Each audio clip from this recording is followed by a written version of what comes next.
अज बन गए मूली वाले पराठे, मसाले वाली मूलियां के पराठे। मसाले वाली मूलियां रोटी ते लाओ, एक रोटी उत्ते होर पाओ, थोड़ा जिहा बेलो तो देसी घ्यो लाओ तो मूली वाला पराठा तैयार हो गया। बिस्मिल्लाहिर्रहमानिर्रहीम, अस्सलाम वालेकुम। रैक्स किचन में अज असी मूलियां वाले पराठे बना रहे हैं। बहुत मज़ेदार तो बड़े टेस्टी बनते हैं।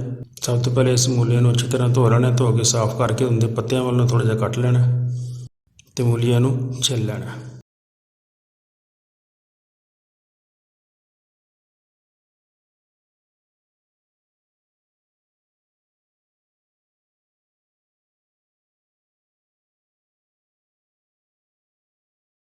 मूलियां साड़ियां छिल हो गई, हुण असीं इन्हूं कद्दूकश करना है। सारियां मूलियां कद्दूकश कर लो।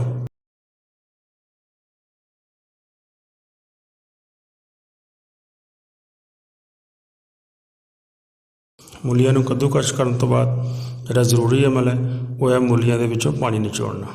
मैक्सीमम पानी नूं मूलियां विचों कढ लो, क्योंकि मूलियां नूं खुश्क करना बड़ा जरूरी है, वरना पराठे अच्छे नहीं पकते। हुण असीं मूलियां विच मसाले शामिल करते हैं। 1 चम्मच नमक दा पा लो, आधी चम्मच हल्दी दी, 1 चम्मच लाल मिर्च दी, 1 चम्मच धनिया, 1 चम्मच जीरा ते 1 चम्मच गर्म मसाले दा ते नाल थोड़ा जिहा हरा धनिया कट के पा लो। हुण असीं मसाले नूं अच्छी तरह मिक्स कर लैंदे हां। मूलियां वाला मसाला साड़ा तैयार हो गया तो हुण असीं पेड़े करके ते एक रोटी बेलते हैं। इस तरह एक दरम्यानी जी रोटी बेल लवो।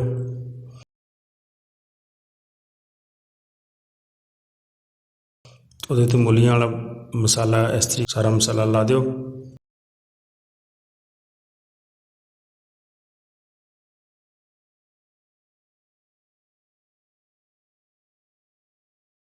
मसाला लगाने तो बाद एक रोटी होर पका लो तो वो रोटी भी उत्ते रख दो तो इस तरह साइडा तो अच्छी तरह दबा दो ताकि साड़ा मसाला बाहर ना निकल जाए।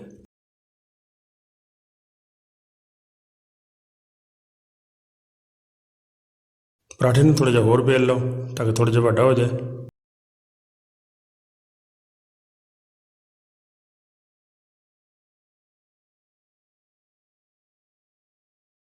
तो गरम गरम तवे ते पा दो।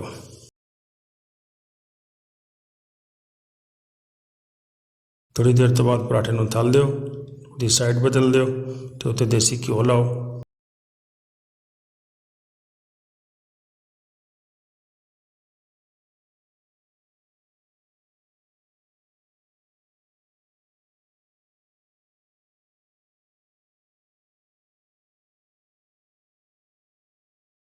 तो दूसरी साइड बदल दो तो उस साइड पर भी थोड़ा जिहा देसी घ्यो ला लो।